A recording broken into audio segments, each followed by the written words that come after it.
নমস্কার, জয় শ্রীকৃষ্ণ বন্ধুরা। আজ আমরা জানব সমস্ত দুঃখের অবসান কিভাবে হয়।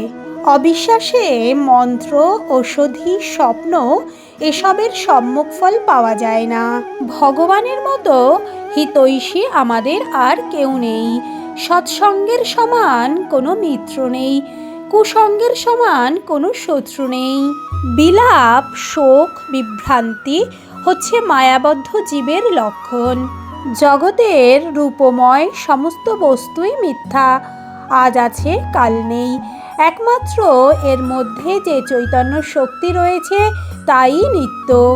নাম, প্রসাদ ও সদ্গ্রন্থ, অর্থাৎ নাম হচ্ছে ভগবানের নাম সংকীর্তন করা বা ভগবানের নাম জপ করা, আর প্রসাদ হচ্ছে ভগবানকে সেবা দেওয়ার পর ভগবানের প্রসাদ। আর সদ্গ্রন্থ হলো শ্রীমদ্ ভগবদ গীতা, ভাগবত, মহাভারত এবং রামায়ণ।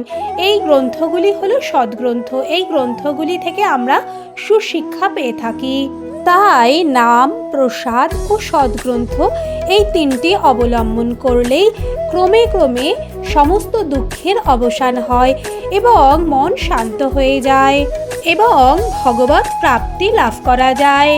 আমার এই ভিডিওটা যদি আপনাদের ভালো লাগে তাহলে লাইক, শেয়ার, কমেন্ট, সাবস্ক্রাইব করবেন আর বন্ধুদের কাছে অনেক অনেক করে শেয়ার করবেন।